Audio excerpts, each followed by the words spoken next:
آج کے باقاعدہ سوالات جو پرچیوں کی شکل میں آپ کی طرف سے آئے ہیں ان کو ایڈریس کرنے سے پہلے جو لاسٹ ویک میں ایک کریٹیکل ایشو انڈیا سے سامنے آیا، کرناٹک سے، جو اس وقت میرا خیال ہے پوری دنیا کے میڈیا کا ایک مرکزی محور بنا ہوا ہے، اس کے حوالے سے میں کچھ گزارشات آپ کے سامنے رکھ دوں۔ یہ جو کچھ انڈیا کے اندر ہوا، یہ انڈیا کا جو کانسٹیٹیوشن ہے اس کے بالکل خلاف ہے۔ انڈیا سے ہمیں لاکھ اختلافات، لیکن ان کے آئین میں جو سیکولرزم والا ایلیمنٹ ہے وہ وہاں کے مسلمانوں کے لیے بہت بڑی نعمت ہے، جس کے تحت تمام لوگوں کو اپنے مذہبی رسومات ادا کرنے کی آزادی ہے۔ یہ معاملہ چونکہ اب سب جوڈیسی ہے، یعنی عدالت کے اندر ہے، ہم امید کرتے ہیں کہ کورٹ سے بھی اچھا ڈیسیژن آئے گا تاکہ مائنورٹیز کے لیے انڈیا کے اندر پاورٹی سرکل سے نکلنے کا ذریعہ جو تعلیم ہے، یہ نعمت انہیں اویلیبل رہے انشاءاللہ تعالی۔ باقی وہ جو کچھ اس بچی نے، ہماری بیٹی نے، بہن نے کیا، وہ اللہ تعالیٰ کی طرف سے اسے ہمت آئی، ورنہ شرعی اعتبار سے اسلام میں اس کی کوئی ضرورت نہیں ہے کہ آپ جا کے غنڈوں کے جھرمٹ میں گھس جائیں۔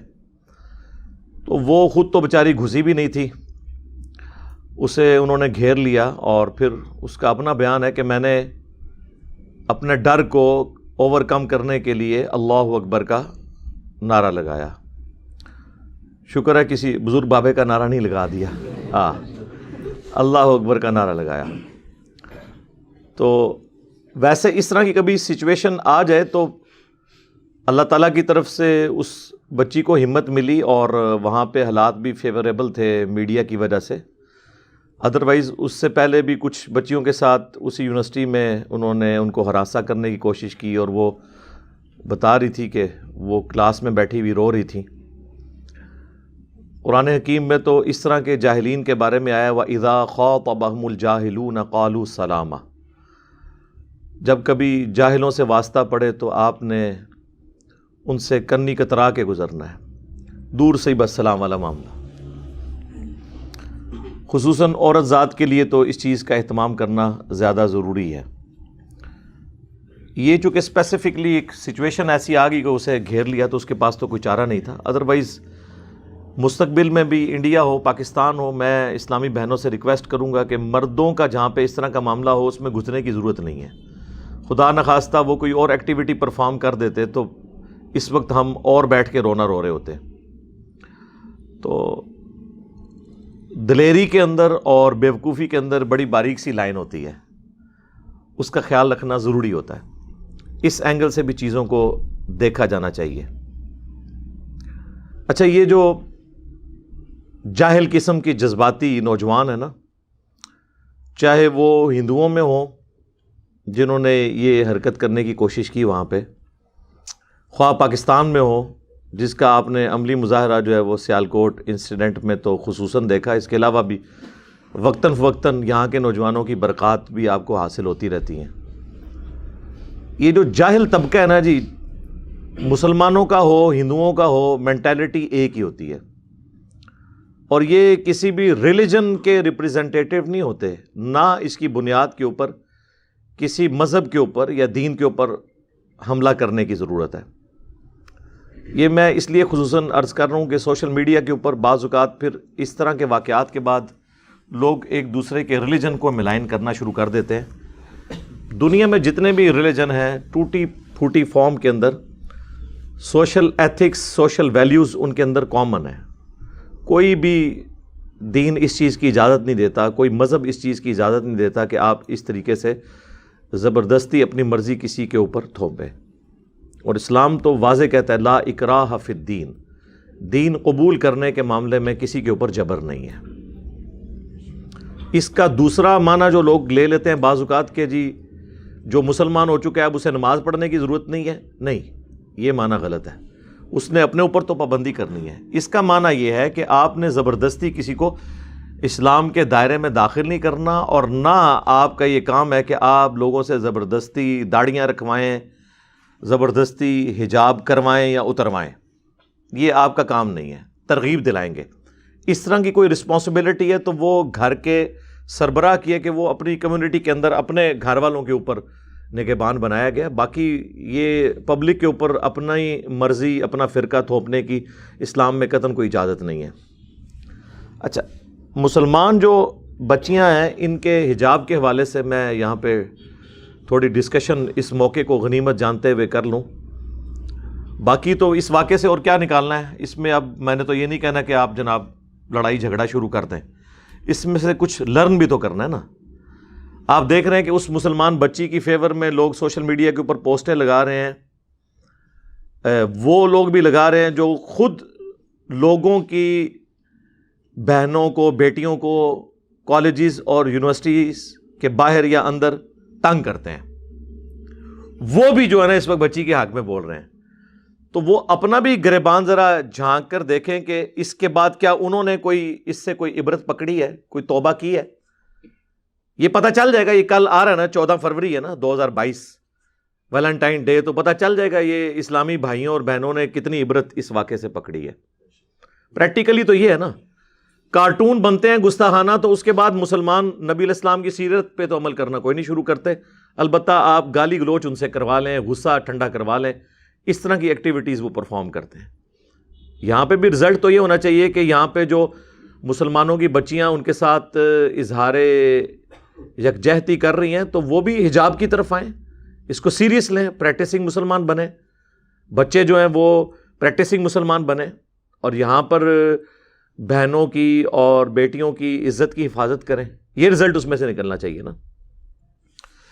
سورۃ الاحزاب میں اللہ تعالیٰ نے پردے کے احکامات تفصیل کے ساتھ بیان کیے ہیں. سورہ الاحزاب میں اور سورۃ النور میں جو پردے کا، حجاب کا حکم آیا وہ سورۃ الاحزاب میں ہے، آیت نمبر 59 کے اندر، کہ اے نبی صلی اللہ علیہ وآلہ وسلم، تم اپنی بیویوں کو، بیٹیوں کو اور مسلمانوں کی عورتوں کو حکم دو کہ وہ اپنے اوپر جلباب کر کے رکھا کریں، بڑی چادر. اس کلچر میں یہ جلباب، بڑی چادر لی جاتی تھی جب کبھی حجاب کرنا ہوتا تھا، جس کی آپ سمجھ سکتے ہیں کہ سب کانٹیننٹ میں فارم جو ہے وہ گھونگھٹ والی بڑی چادر ہو، جس سے چہرہ بھی تھوڑا بہت ڈھانپ لیا جائے، یعنی وہ کبھی چہرے کے اوپر ڈالنی پڑے تو.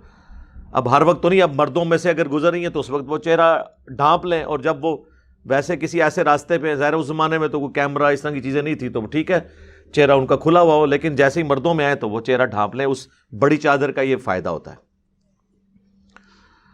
تو اس کانٹیکسٹ میں سنن ابی داؤد میں صحیح حدیث موجود ہے کہ جب یہ آیات نازل ہوئی تو صحابہ کرام، ان کی بیٹیاں، ان کی بیویاں پھر اس طرح کی آیات کو سیریس لیا کرتی تھی. انہوں نے فوراً جو ہے نا وہ کسی کے پاس اگر چادر نہیں تھی تو انہوں نے اپنی جو بڑی چادریں اوڑھنے والی تھیں، گھروں میں استعمال کرنے والی، وہ پھاڑ کے اس کا حجاب بنا لیا. کالے کلر کے انہوں نے باقاعدہ چادریں اپنے سروں کے اوپر اوڑھنا شروع کر دیں، بڑی چادریں، جن سے جب مردوں کے سامنے سے گزرے تو آپ بے شک اس کو چہرے کے آگے لے آئیں، اور اس کے علاوہ بے شک الگ رکھیں، کوئی اس میں فرق نہیں ہے. مسئلہ جو ہے مردوں سے پردے کا ہے. تو حتیٰ کہ ابو داؤد کے الفاظ ہیں کہ گویا کہ ان کے سروں پر کالے سیاہ کوے پرندے بیٹھے ہوئے ہیں، یوں اس طرح انہوں نے بڑی بڑی چادریں اوڑھنا شروع کر دی. فوراً سمعنا و اطعنا، سنا اور اطاعت اختیار کر لی. اچھا، یہ حدیث اس آیت کے کانٹیکسٹ میں اس بات کا ثبوت ہے کہ صحابہ کرام کس طرح فوراً رسپانس کیا کرتے تھے، صحابیات کس طرح رسپانس کرتی تھیں. تو یہ جلباب کی ہی ایک ماڈرن فارم آج کل کا یہ کالا برقع ہے. کالا کلر ضروری نہیں ہے لیکن یہ پریفریبل ہے کیونکہ جلدی میلا نہیں ہوتا. ملیشیا، انڈونیشیا میں آپ دیکھیں کہ عورتیں سفید کلر کا برقع استعمال کرتی ہیں. ہمارے پڑوسی ملک افغانستان کے اندر وہ آپ سمجھ لیں آسمانی کلر کا، بلو یا جامنی کلر کا، پرپل کلر کا وہ برقع استعمال کرتی ہیں. تو یہ اس میں کلر کی کوئی نہیں ہے، بلیک کلر پریفریبل اس لیے کہ جلدی میلا نہیں ہوتا، تو اس کی صفائی کا بھی بہت زیادہ اہتمام کرنے کی ضرورت نہیں پڑتی، اور پردہ بھی زیادہ ہے اس میں زیادہ ہے. تو یہ برقع ماڈرن فارم ہے اس کی، بشرطے کہ وہ برقع جو ہے وہ عجیب قسم کے اس کے اوپر کوئی ایسے ڈیزائن نہ بنے ہوں کہ وہ مردوں کو اپنی طرف اٹریکٹ کر رہا ہو. سادہ برقع ہونا چاہیے، حجاب اس میں ہو، چہرہ ڈھانپا جائے. بعض لوگ ابو داؤد کی ایک حدیث سے سہارا لیتے ہیں جو مشکات میں بھی ہے، وہ کہ نبی علیہ السلام نے فرمایا کہ عورت جب بالغہ ہو جائے تو وہ اپنے چہرے کی ٹکیا کو کھول سکتی ہے، اپنے سر کا جو ہے وہ پردہ کرے، یعنی پورا حجاب بالوں کے اوپر لے. تو اس حدیث کے ساتھ ہی امام ابو داؤد نے لکھا ہے کہ حدیث مرسل ہے، یعنی اس کا واسطہ چھوٹا ہوا ہے، اس کی سند ہی پوری نہیں ہے. اس کے علاوہ جو سند ہے ٹٹی پجی، اس میں بھی تدلیس کا ایشو ہے، اس میں بھی ضعیف راوی ہیں. اسی لیے شیخ زبیر صاحب نے جب یہ حدیث مشکات میں آتی ہے ابو داؤد کے حوالے سے، تو اس میں انہوں نے نیچے کامنٹس کیے ہیں کہ یہ روایت تو ظلمات میں ڈوبی ہوئی ہے، کوئی ایک سکم نہیں، اس میں کئی سکم ہیں. یہی وہ ایک اکلوتی روایت ہے جس کی بنیاد پہ شیخ البانی نے کہا کہ چہرے کا پردہ کوئی ضروری نہیں. اسی کو لے کے ڈاکٹر ذاکر نائک نے بھی یہ بات کی اور مسلمان عورتوں کو کھلی چھٹی دے دی کہ ٹھیک ہے جی آپ چہرہ کھلا بھی رکھ سکتے ہیں، بس صرف بالوں کو ڈھانپ لیں. یہ اسلام کا مزاج ہی نہیں ہے. اسلام کا مزاج یہ ہے کہ آپ نے حجاب کرنا ہے جس کی وجہ سے آپ مردوں کے شر سے بچ سکیں. تو چہرہ ہی تو سب سے اٹریکٹیو چیز ہے. کہتے ہیں جی زینت نہیں ہے، وہ زینت چھپانے کا کہا گیا. جب یہ لوگ رشتہ پسند کرتے ہیں اس وقت چہرے کی طرف جاتے ہیں اور آگے پیچھے جو ہے پھر اور باتیں کرتے ہیں. جب ہم انہیں سورۃ النور کی آیت پیش کرتے ہیں کہ اللہ کا مزاج کیا ہے کہ عورت کے زیور کی چھنکار بھی باہر نہ سنائی دے، اس کی زینت کی چیز. وہ کہتے ہیں جی وہ زیور کی چھنکار نہیں چہرہ کھول سکتی ہے. تو کیا یہ آپ کی عقل مانتی ہے کہ وہ اللہ جو ایک عورت کے زیور کی چھنکار کو بھی گھر سے باہر نکلنے کو حرام قرار دے رہا ہے اور حیا کے منافی قرار دے رہا ہے، وہ چہرہ کھولنے کی اجازت دے گا؟ لاجیکلی اس چیز کو سمجھنے کی کوشش کرنی چاہیے. اور اس پہ ترا یہ کہ بخاری اور مسلم دونوں میں حدیث ہے، سیدہ عائشہ پر جو منافقین کی طرف سے تہمت لگی اسے حدیث افک کہتے ہیں. کافی لمبی حدیث ہے، اس پہ میری تفصیلی ایک ویڈیو بھی ریکارڈ ہے. اس حدیث میں سیدہ عائشہ جو ہے وہ چونکہ ان کا ہار گم گیا، وہ تلاش میں پیچھے رہ گئیں. اس وقت تو ظاہر ہے کہ ہودج ہوتے تھے زیادہ تر اونٹ کے اوپر، اس میں اب عورت بیٹھی ہوئی ہے نہیں بیٹھی ہوئی ہے، قافلہ چل پڑا تو وہ انڈرسٹوڈ ہی ہے، کوئی اتنا فرق تو نہ پڑا. قافلہ اس ٹائم علم غیب بھی کوئی نہیں ہوتا تھا ورنہ پتہ چل جاتا. یہاں تو ہمیں کہتے ہیں جی جو ہے نا بڑے سے بڑا غوث قطب ابدال جو ہے نا جی، وہ کسی صحابی کے گھوڑے کے قدموں کی خاک جو اس کی ناک میں لگے اس کو نہیں پہنچ سکتا. تو وہ تو سارے ہی صحابہ تھے اور اس سے بڑھ کر اللہ کے نبی موجود تھے جن پہ وحی بھی نازل ہوتی تھی، لیکن نہیں پتا چلا اور وہ قافلہ آگے چلا گیا. سیدہ عائشہ نے سمجھداری کی کیونکہ انہیں پتا تھا کہ نبی علیہ السلام نے ایک صحابی کی ڈیوٹی لگائی ہوتی ہے جو بعد میں کوئی چیزیں بچی کچی رہ جائیں تو وہ سمیٹنے کے لیے آ جاتے ہیں، قافلہ تیزی میں نکل جائے. تو ایسے ہوتا ہے نا، وضو کے لیے رکا، نماز کے لیے رکا تو وہ سمیٹتے تھے، یہ پرماننٹ ڈیوٹی ہوتی تھی اس زمانے میں. تو سیدنا صفوان رضی اللہ تعالیٰ عنہ کی ڈیوٹی تھی اور وہ آئے تو سیدہ عائشہ نے کوشش کی کہ جہاں سے وہ قافلہ اٹھا تھا نا وہ وہیں بیٹھ گئیں، انہوں نے اپنے اوپر چادر کر لی اور وہ کہتی ہے مجھے اونگ آ گئی اور اس دوران میرے چہرے سے پردہ ہٹ گیا. اور وہ صفوان جو ہیں وہ چیزیں سمیٹتے ہوئے جب ادھر آئے تو انہوں نے سیدہ عائشہ کو جب دیکھا تو انہوں نے پڑھا بلند آواز سے انا للہ و انا الیہ راجعون. تو سیدہ عائشہ کہتی میری آنکھ کھل گئی، میں نے فوراً اپنا چہرہ چھپا لیا. اور سیدہ عائشہ کے الفاظ ہیں کہ صفوان نے مجھے اس لیے پہچان لیا کہ انہوں نے آیت پردہ نازل ہونے سے پہلے مجھے دیکھا ہوا تھا. تو اس کا کیا مطلب ہے کہ آیت پردہ نازل ہونے کے بعد سیدہ عائشہ چہرے کا پردہ کرتی تھی اور وہ بھی اس وقت بھی اس لیے اترا کہ وہ اونگ رہی تھی. اب یہ غامدی صاحب کو جب یہ باتیں ہم بتاتے ہیں وہ کہتے ہیں نہیں جی امہات المومنین کے لیے پردہ ہے, عام عورتوں کے لیے نہیں ہے. تو سورۃ الاحزاب میں تو اللہ تعالیٰ نے امہات المومنین کا ذکر کیا, اے نبی اپنی بیویوں سے, اپنی بیٹیوں سے اور مسلمانوں کی عورتوں سے کہو.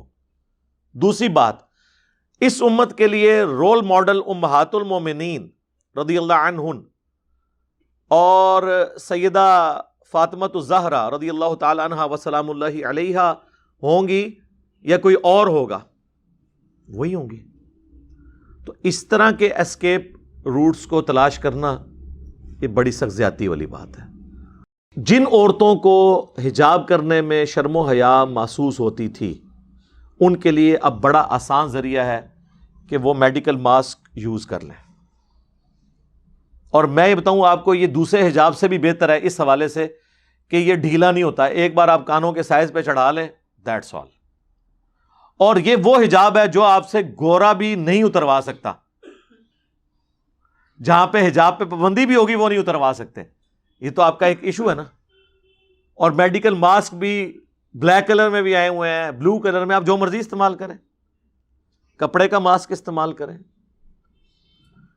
میں تو اس وقت سے ماسک یوز کر رہا ہوں جب یہ کرونا کی آزمائش نہیں آئی ہوئی تھی. سردیوں میں آپ موٹر بائک پہ, ٹھنڈی ہوا گلے میں جاتی ہے, گلا خراب, ڈسٹ اتنی, تو میں تو بڑا کمفرٹیبل ہوں. اب تو میری زندگی کا حصہ بن گیا بالکل. مجھے بعض اوقات جس طرح وہ عورتیں ان کو نکلتے وقت وہ اپنے اس کا ماسک کا اہتمام کرتی ہیں نا, تو میں تو باقاعدہ اس چیز کا اہتمام کرتا ہوں. میں اس کے ساتھ بڑا کمفرٹیبل فیل کر رہا ہوں.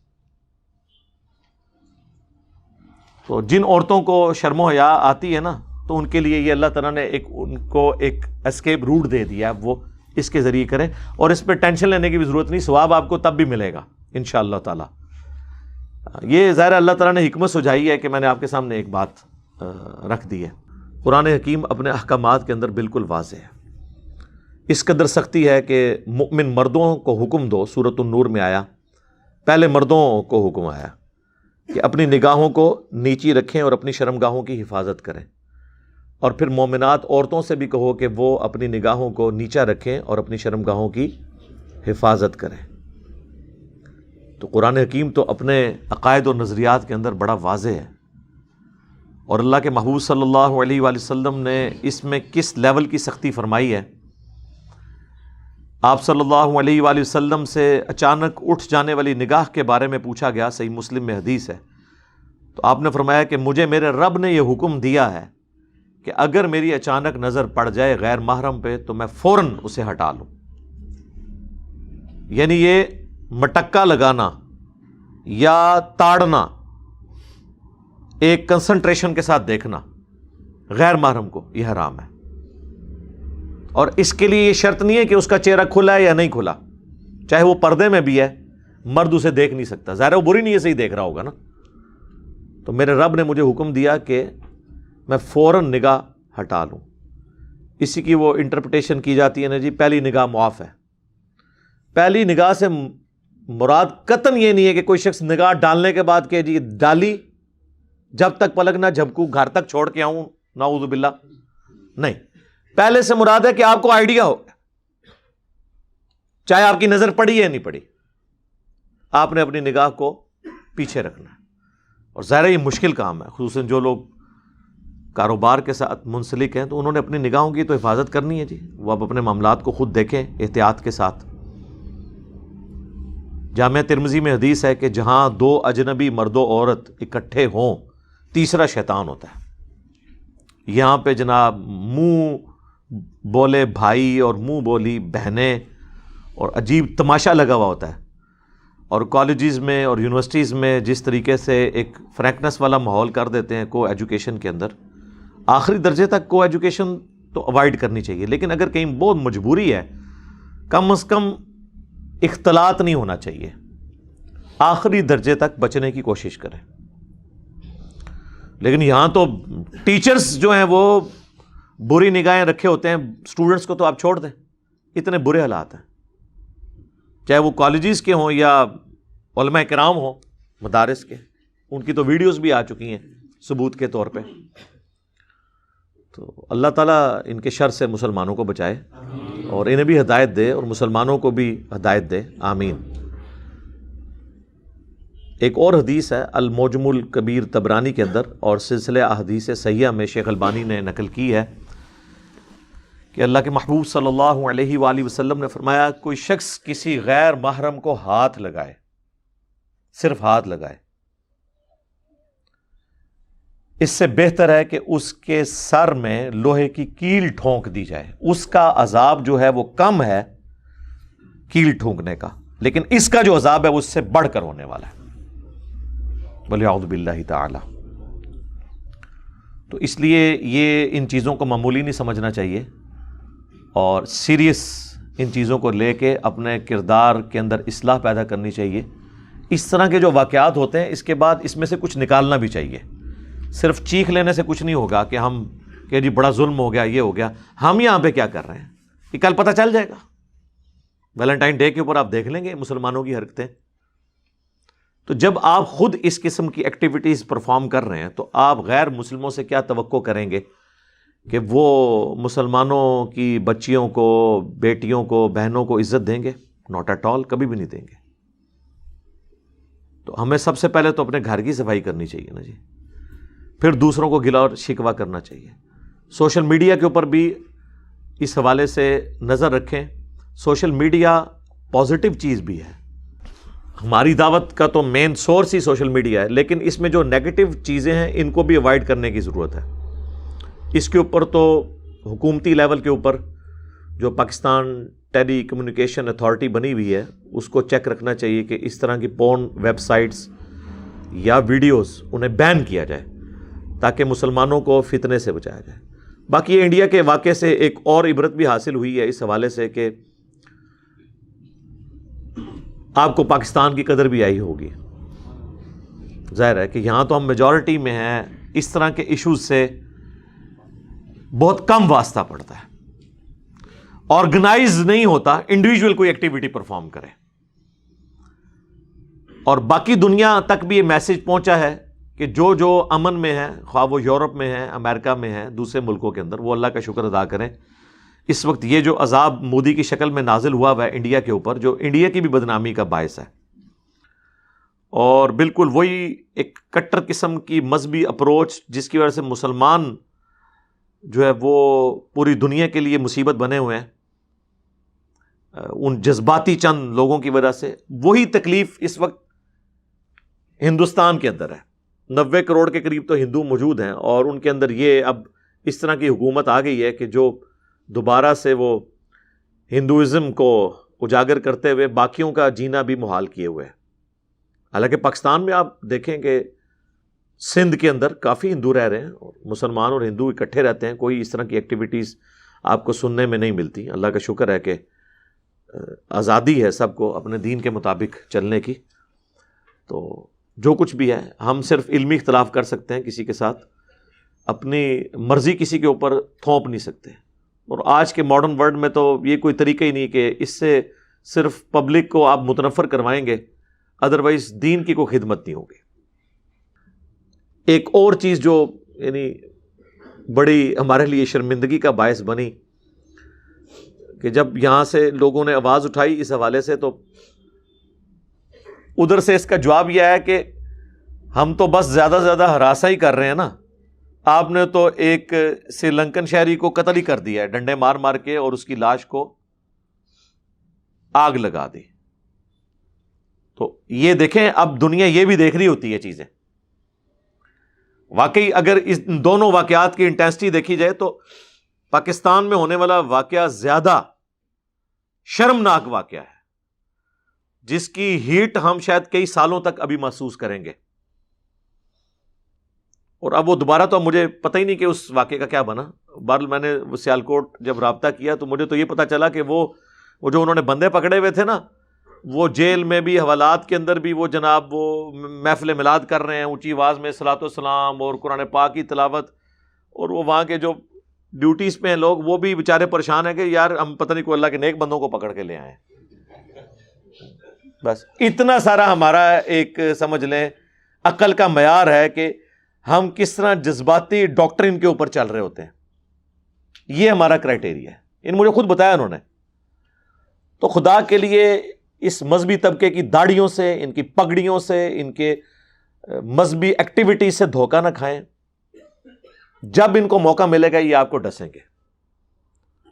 میری تو ٹاپ پرائرٹی ہے کہ پاکستان میں اسلامی نظام آئے، لیکن اگر اسلامی نظام نہیں آتا نا تو دوسرا آپشن یہ ہے کہ یہاں پہ سیکولر کوئی حکومت آ جائے، کم از کم سب کو مذہبی آزادی ہو. ورنہ آپ مجھے بتائیں آج بریلویوں کے ہاتھ یہ حکومت آ جائے، انہوں نے ہر ننگ دھڑنگ بزرگ کی بھی قبر ڈھونڈ کے اس پہ مزار بنوا دینے. اہل حدیثوں کی حکومت آئی، انہوں نے سارے مزارات گرا دینے اور انہوں نے کہنا سارے مشرک بھی ختم کرو، بریلویوں کو ختم کر دینا. ہاں تو ہمیں سوٹ کرتا ہے کہ یہاں کسی مذہبی طبقے کی حکومت آئے. یہ تو آپس میں ایک دوسرے کو مسلمان ہی نہیں سمجھتے، انہوں نے ہمارے ساتھ کیا کرنا ہے. تو لہٰذا جن لوگوں کو اسلامی نظام قائم کرنے کا شوق ہے نا، ان کو بھی میں ریکویسٹ کرتا ہوں، خدا کے لیے اسلامی نظام کے تو ہم سب خواہش مند ہیں، لیکن کون سا اسلام؟ سنی اسلام، شیعہ اسلام، پھر سنی اسلام میں بھی وہابی اسلام، صوفی اسلام، بریلوی اسلام، دیوبندی، اہل حدیث، کون سے والا اسلام؟ ہاں جو کامن ٹرمز ہیں ان کے اوپر بات ہو سکتی ہے. سود کی حرمت ہے سنی کے نزدیک بھی، شیعہ کے نزدیک بھی. اسی طریقے سے بے پردگی نہیں ہونی چاہیے، کو ایجوکیشن کو اوائڈ کیا جائے. یہ ساری چیزیں جو اس کے اوپر تو بات ہو سکتی ہے، لیکن ونس جب مذہبی ایکٹیویٹیز کی بات آئے گی نا سر، تو بریلوی کہیں گے ہم نے تو میلاد کا جلوس نکلنے دینا ہے لیکن 10 محرم کا جلوس نہیں نکلے گا. ہاں دیوبندی کہیں گے کہ نہ ہم میلاد کا نکالنے دیں گے نہ 10 محرم کا، ہم تو یکم محرم کو ایک خود ساختہ ایک دن ڈکلیئر کر کے سیدنا عمر کی طرف منسوب کر کے ہم اس کا جلوس نکالیں گے. یعنی ان کے نزدیک حضرت عمر کا مرتبہ نبی الاسلام سے بھی زیادہ ہے کہ میلاد تو ہم نے نہیں منانا، حضرت عمر کا دن منانا ہے. اور یہی رزلٹ نکل رہا ہے نا. تو میں کہتا ہوں سب لوگ اپنی ایکٹیویٹیز کریں کنٹرول انوائرمنٹ کے اندر. جلسے جلوس کرنے کے، روڈ بلاکس کرنے کی ضرورت نہیں ہے، کنٹرول انوائرمنٹ میں کریں. ہندوؤں کو بھی اجازت دیں، عیسائیوں کو بھی دیں، لیکن کسی کے اوپر اپنی مرضی نہ تھوپیں. سڑکیں بلاک کر کے عشق رسول یا عشق اہل بیت کا اظہار کرنے کی کوئی اجازت نہیں ہونی چاہیے، ورنہ یہ مشکل ہو جائے گی. اور ہماری ینگ جنریشن اس طرح کی جو حرکتیں دیکھ رہی ہے نا، اس سے دین سے متنفر ہی ہو رہی ہے، دین کی طرف مائل نہیں ہوگی. دنیاوی تعلیم نے اتنے لوگوں کے دماغ کھول دیے ہیں کہ لوگ ان چیزوں کو سوچتے ہیں کہ یار اس کے بعد رزلٹ کیا نکل رہا ہے. بہرحال اللہ تعالیٰ